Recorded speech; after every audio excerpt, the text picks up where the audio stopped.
Hashem, nous sommes parashat Balak. Alors on va voir une petite leçon de la paracha. Tout d'abord, on va commencer par un enseignement du roi Salomon. Le roi Salomon, il dit que Chanoch lana'ar al-pi darko, gam ki yazkin lo yasur mena. Un enfant, il faut l'éduquer selon sa nature.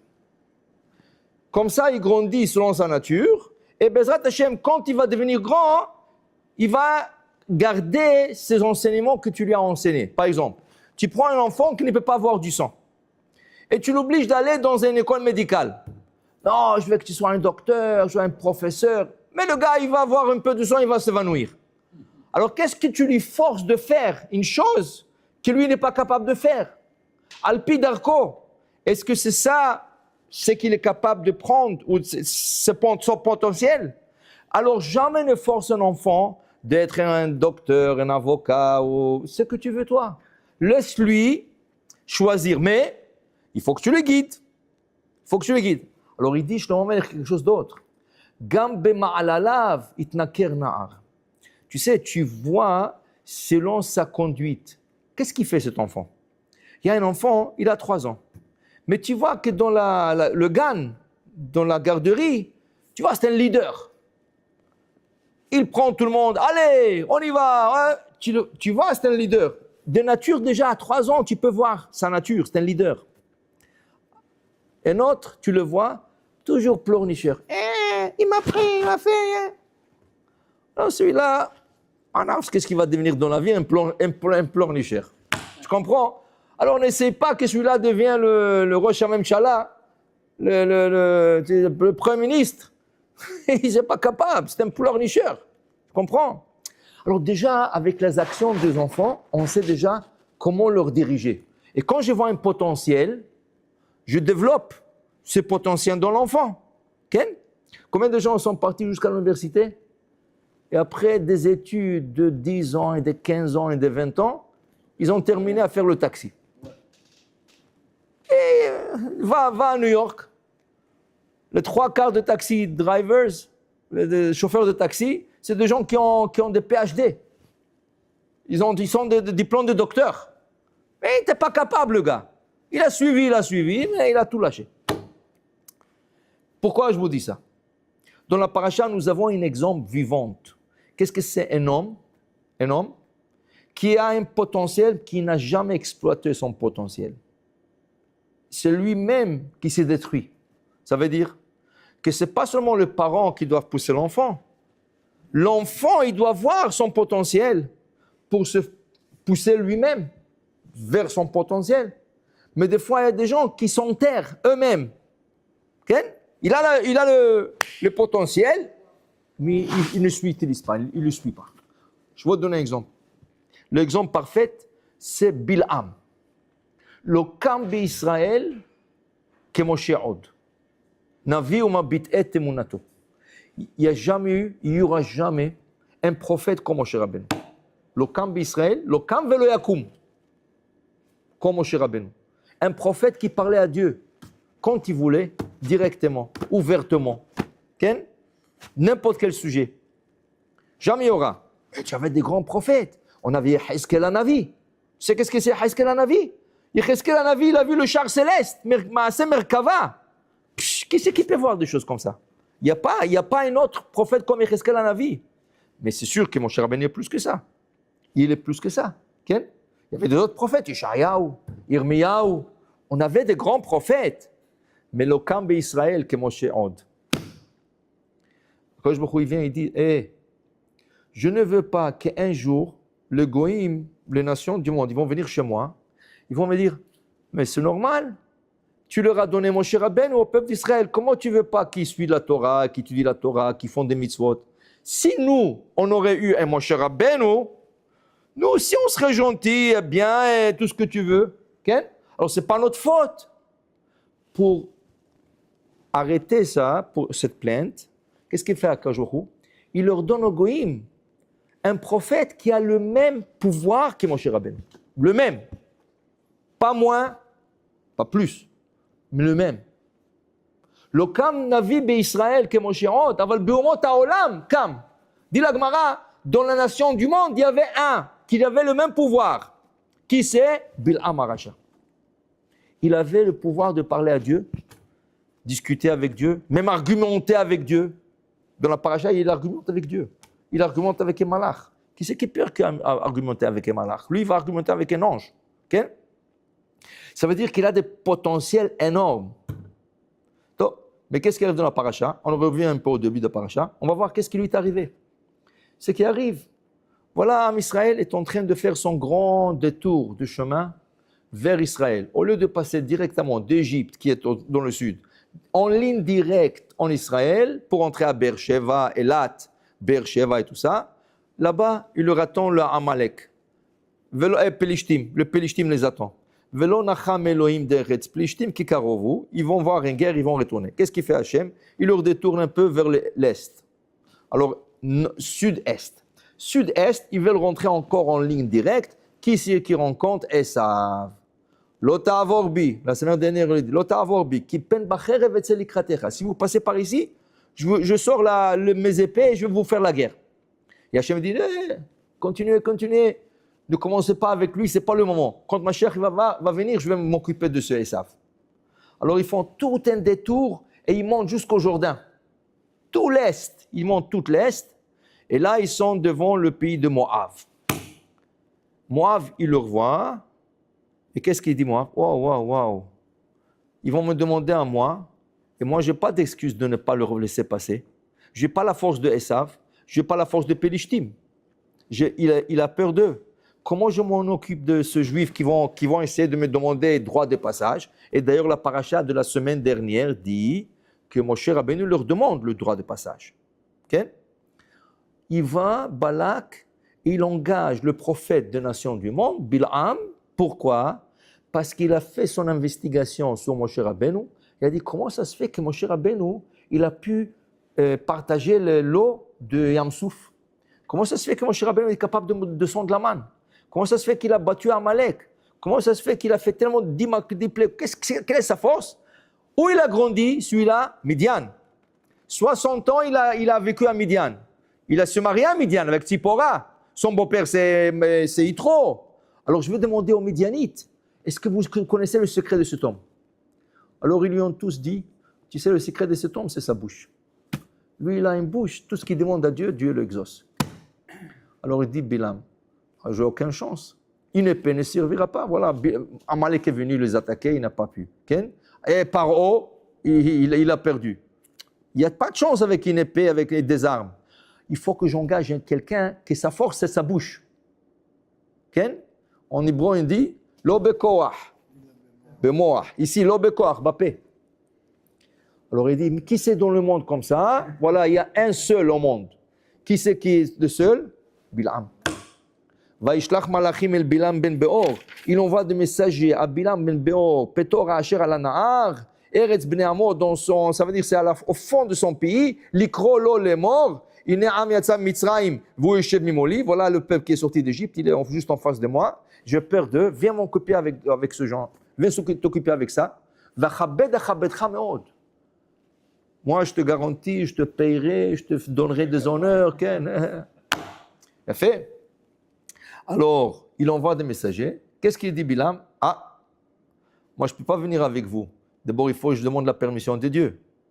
Parce qu'il reconnaît que sa force, sa bouche, c'est d'Hachem. Alors il dit, je vais demander à Dieu.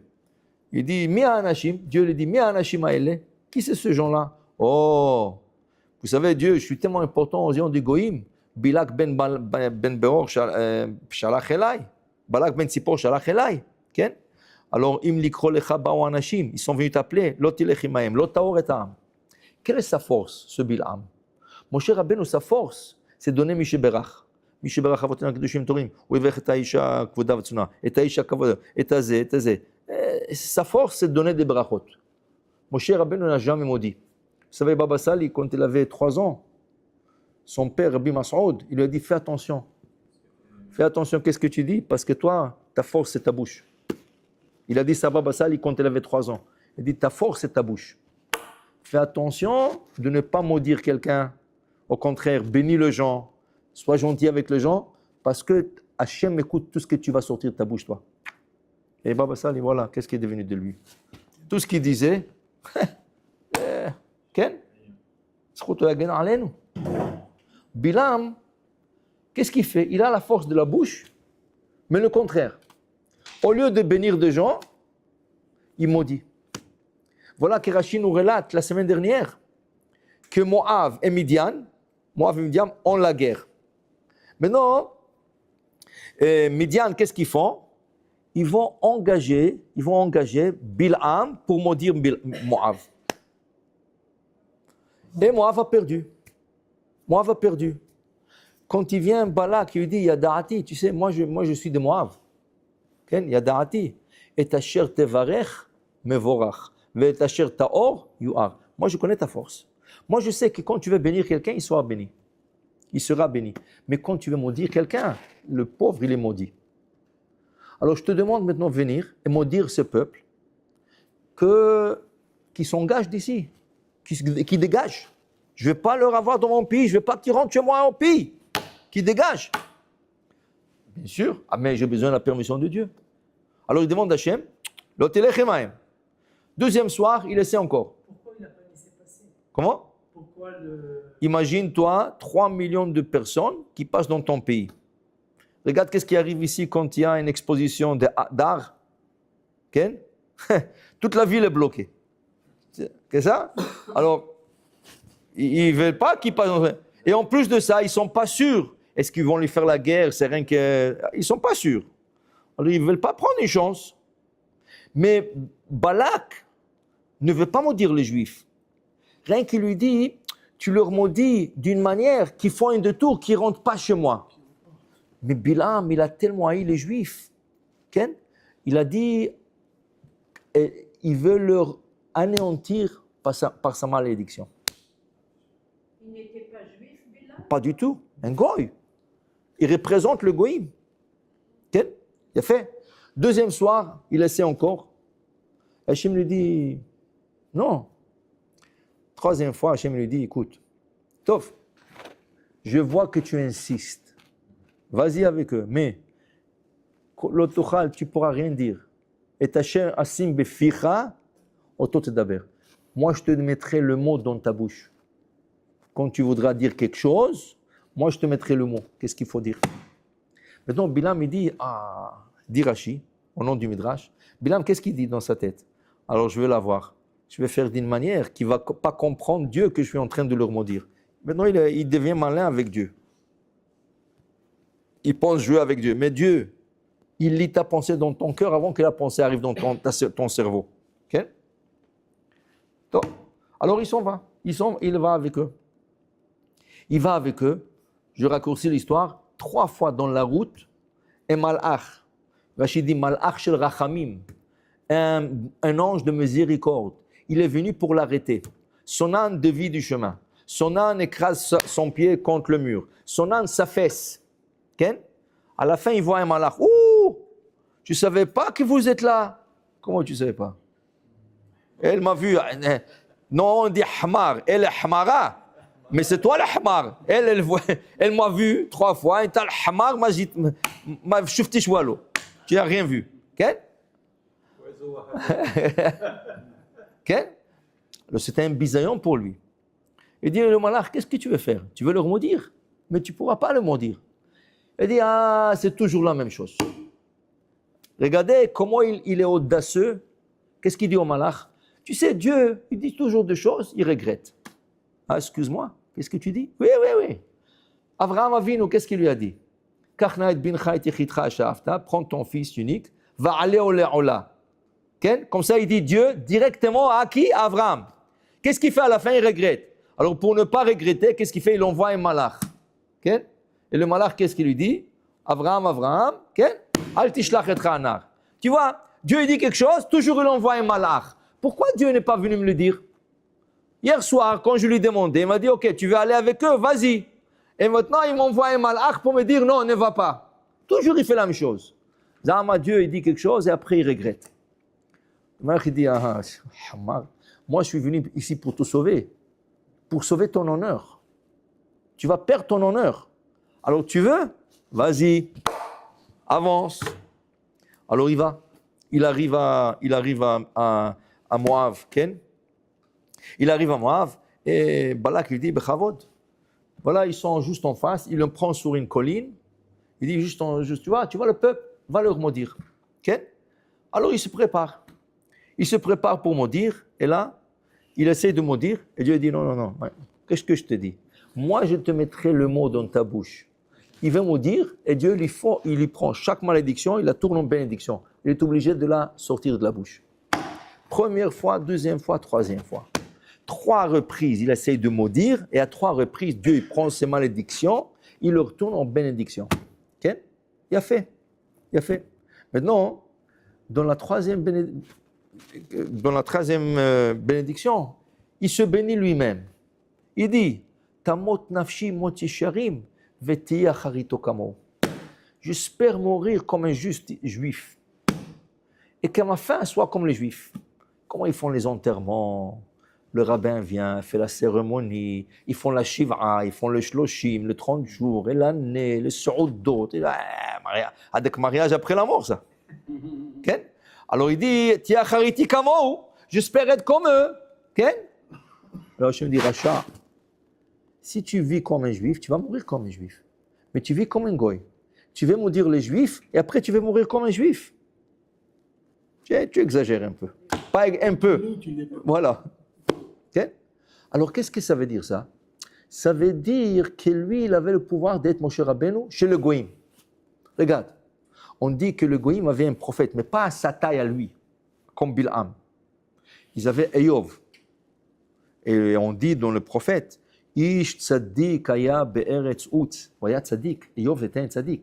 Au point que Moshe Rabbeinu, il dit aux Meraglim, aux explorateurs, aux espions, il leur dit, allez-y voir s'il y a un arbre en Israël. Qu'est-ce que c'est un arbre? Rachid dit, un tzaddik qui leur protège, car si Eyov, il existe encore, son mérite vous ne laissera pas rentrer en Israël.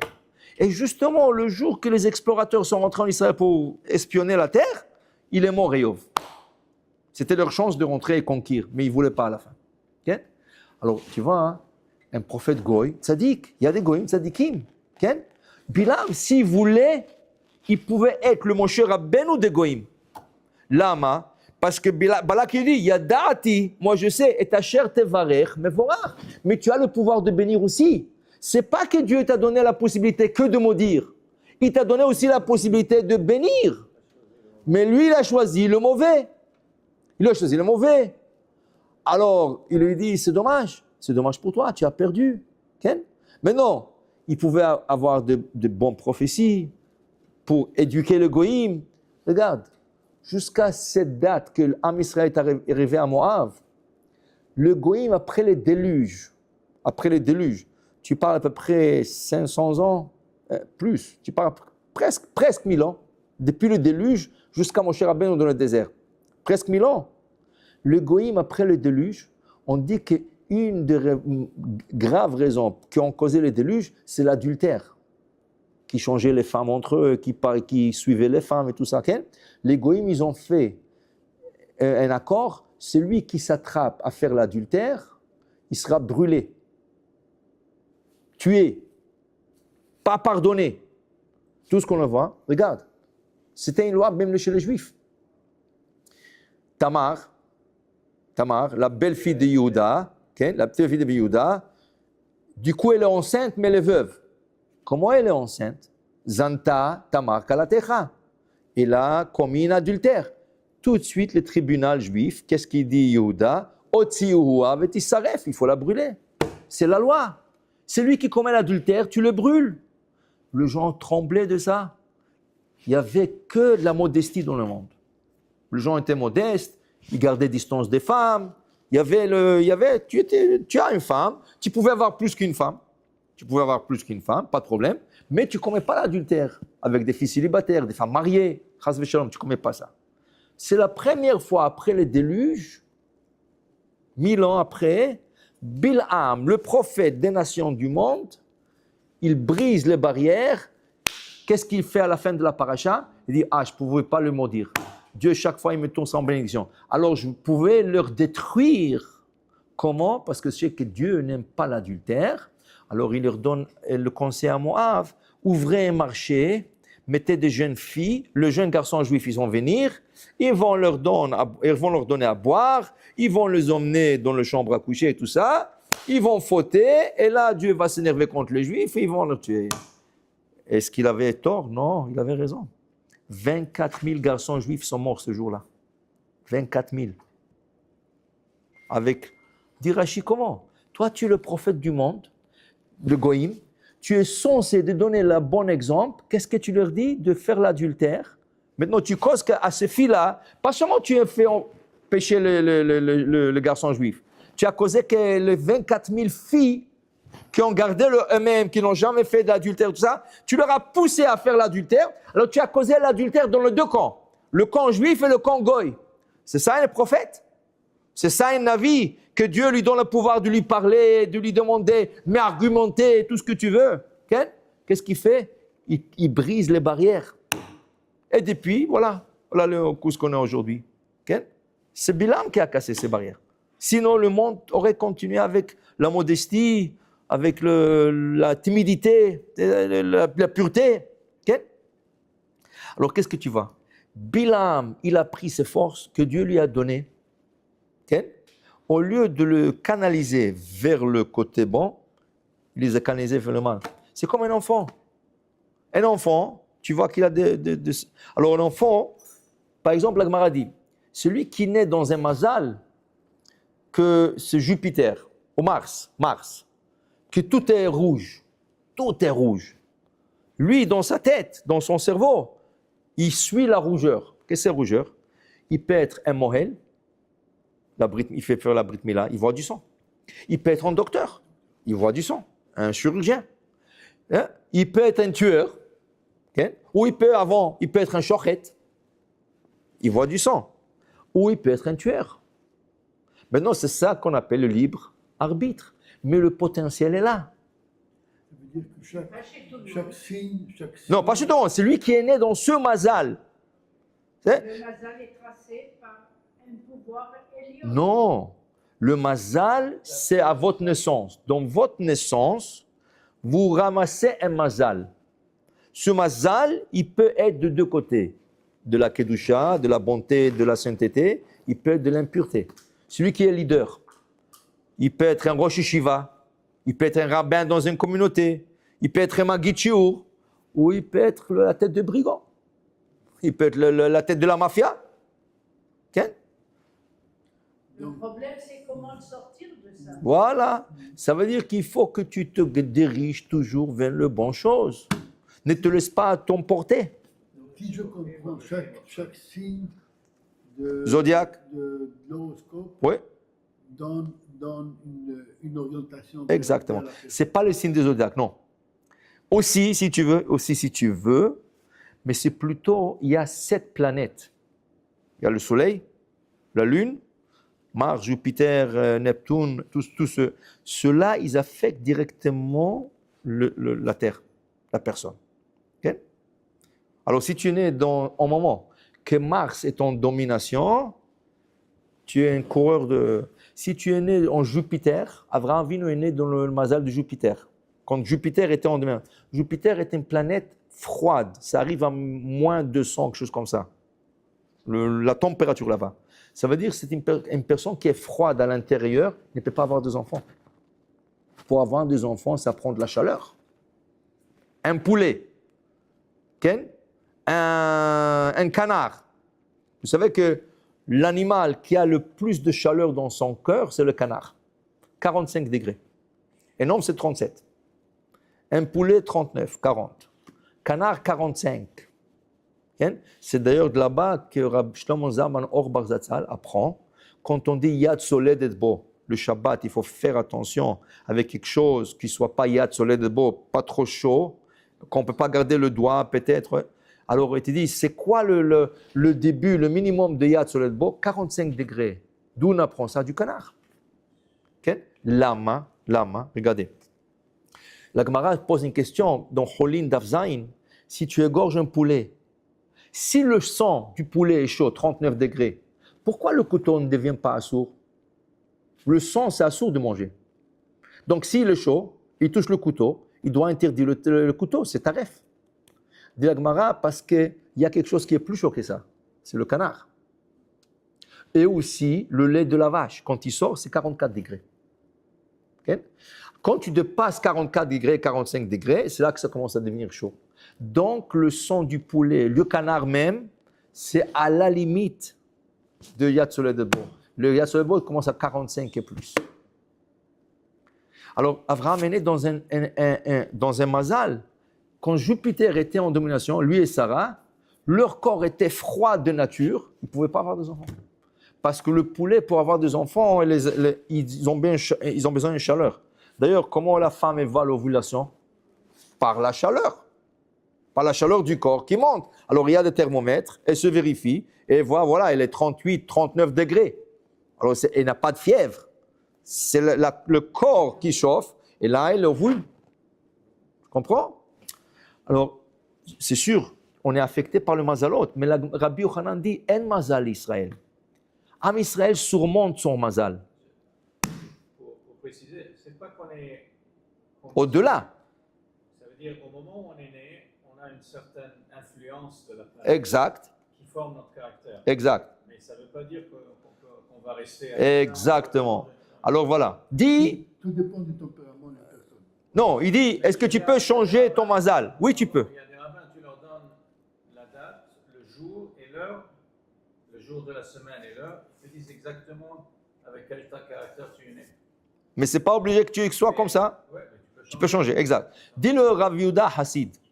Il écrit dans Sefer Hasidim, Rav Yehuda Hassid, il dit que chaque enfant peut changer ses caractères, ses mauvais caractères, traits de caractère, pour de bon, jusqu'à l'âge de 18 ans, s'il pratique ça en 40 jours suivis. Ça veut dire, quelqu'un qui est né coléreux, si pendant 40 jours, il essaye de ne pas se mettre en colère du tout, il est garanti et promis que c'est fini, il a brisé son mazal de colère. Si quelqu'un est avare, si quelqu'un est pervers, 40 jours jusqu'à l'âge de 18 ans. Après 18 ans, il est possible de le faire, mais ça prend beaucoup plus de temps. Comme dit Rav Moshe Feinstein Zatzal, il dit qu'il était de caractère de colère. Pourquoi? Tous ceux qui naissent le lundi, leur caractère, c'est la colère. Lundi, à l'est, parce que lundi, il y avait la dispute entre les deux eaux. Quand Hachem a séparé l'eau, l'océan et le ciel, alors l'eau en bas a commencé à se disputer avec l'eau en haut. Pourquoi vous êtes en haut, proche de Dieu? Nous aussi, on va être proche de Dieu. Et ça a commencé le mahloket. Okay? Alors celui qui naît le lundi, ça a causé que dans la nature, dans la création, tout celui qui naît le lundi, il va être de tempérament chaud et coléreux. Tu comprends? Et d'autre part, celui qui naît le mercredi, il va être beau comme le soleil et la lune. On ne va pas passer sur... Il y a dimanche, lundi, mardi, mercredi, jeudi. Il y a chaque jour. Maintenant, tu peux changer tout ça. Il va falloir que je cherche Quel jour tu es né, toi? Moi, je suis sûr que tu es né le dimanche, lundi, mardi, mercredi, jeudi. Tu es né... Parce qu'il est bon, il est gentil, il est haïssé, tout ce que tu veux. Alors, il a pris tout le jour, lui. Et ceux qui sont mauvais, Ah oui, si, ils sont... Alors, vous comprenez? Alors voilà. Bilam, il est né d'une nature mauvaise. Mais il savait qu'il pouvait changer. C'est pour ça qu'il se souhaite. Tamot nafshi, mot isharim, j'espère de mourir comme un juif. Mais attends une seconde. Qu'est-ce que tu fais pour mourir comme un juif? Qu'est-ce que tu fais pour? Tu es prophète du monde. Tu n'es pas n'importe qui. Tu as plus la possibilité de changer ton caractère, ton mazal, en allant vers le bien. Commence à bénir les gens. Tu sais, au lieu de maudire les gens toute la journée, au lieu de dire aux gens, tu sais, si je maudis celui-là, il est maudit. Alors paye-moi un peu. C'est ça qu'il faisait. Il chargeait les gens de l'argent. Qui tu veux que je maudis pour toi? Qu'est-ce que ça veut dire ça? Au contraire, fais brachot, bénis les gens. Pourquoi tu maudis les gens? Okay? Alors Bilam, il savait ça, mais il pouvait pas. Alors c'est très intéressant. Vous savez, dans la nature, il y a comment on appelle cet animal? En anglais, c'est beaver. Sanglier. Non. Avec les dents. Oui, le grand dent, Ouais. il est dans le fleuve toujours et il construit des barrages. Il construit des barrages. Nous, comment ils s'appellent? Au Canada, il y a beaucoup. Ils sont toujours en... Hein? Au Canada, Oui, bien sûr. Ils construisent des barrages. Ils construisent des barrages. Et ils vivent sous l'eau toujours. Ils sortent de temps. Comment on appelle beaver en français? Castor. Ah, Zakovo. Le castor. Castor. Alors le castor, vous savez, ils ont quelque chose de très spécial. Quand il marche que droit. Il ne peut pas marcher ni à droite ni à gauche. Qu'est-ce qu'ils font les chasseurs pour l'attraper?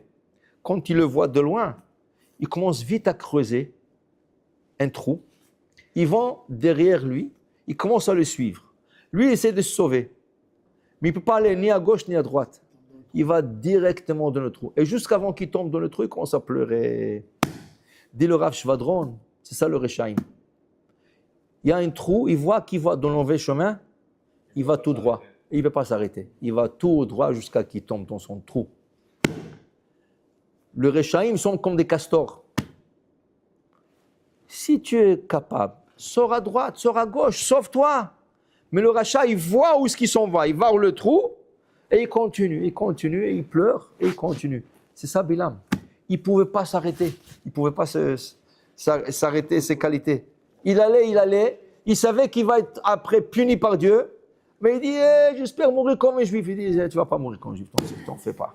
Tu ne vas pas mourir comme un juif. Mais vous savez quoi? Vous savez quoi? À la fin, lisez un Orachem Akadosh. Waouh, quel Orachem Akadosh. Il a été réincarné dans l'âne de Rabbi Pinchas Ben Yair, beau-père de Rabbi Shimon Bar Yochai. À cause de sa prière, à cause de ce qu'il s'est prié pour lui, Dieu lui a fait revenir dans ce monde. Chaque fois, il était rachat, moins. À la fin, il lui a réincarné dans un âne. Et cet âne a servi le beau-père de Rabbi Shimon Bar Yochai. Cet âne mangeait que kasher. Et la Gemara dit, si le premier Chachamim, le rabbin, il y a 2000 ans, 3000 ans, était des anges, nous sommes des hommes. Et si tu considères les autres rabbins comme des hommes, nous sommes des hamorim. Mais même pas l'âne de Rabbi Pinchas Ben Yair. Sa prière à la fin lui a servi, bon, il est un âne, mais au moins d'un grand tzaddik. Il a eu le mérite qu'un grand tzaddik chevauche sur lui. Alors si tu aurais prié dans ta vie, Dieu, aide-moi à devenir un tzaddik, aide-moi de changer ma nature, aide-moi, tu l'aurais fait. Mais une prière qu'il a fait, il a changé son mazal. Il a changé son mazal. Pour dire dans la vie, tu as un mazal. Okay? Tu as le libre arbitre aussi. Tu vois un enfant, commence à l'éduquer quand il est petit. C'est pourquoi Gam ki azkin, comme ça, quand il va devenir vieux ou plus âgé, il sera dans ce beau chemin. Quand tu vois un potentiel dans un enfant, dirige-le vers ce potentiel. Donne-lui la bonne direction, le bon chemin. Pourquoi? Tu l'aides. Parce que si lui choisit, il fait son mauvais choix, des fois c'est trop dur pour lui de changer. Alors aide, pousse-le de l'arrière, pousse cet enfant pour lui donner la bonne direction. Gam ki azkin, même qui va devenir plus âgé, tout ça, lo yasur memena, il sera toujours dans le bon chemin. C'est pour ça qu'on dit que les enfants, c'est comme un arbre. Voilà. Si tu le plantes... Qui a dit ça? je me rappelle- David Amelech. Banecha keshtilez zetim. C'est comme des plantes des oliviers. Si tu plantes tout droit et tu mets un petit bâton, le bâton, ça veut dire que si tu es derrière avec le petit enfant avec un bâton, si tu fais ça, pas donner des coups. Il a peur, il va grandir droit. Si tu laisses ça pousser comme il veut, c'est un enfant, laisse-le, il est petit, là. Il commence à devenir croche, tu ne pourras pas le redresser. Alpi Darko, mais quand il est encore petit, donne-lui la bonne direction. Oui, Bon chemin. bon chemin.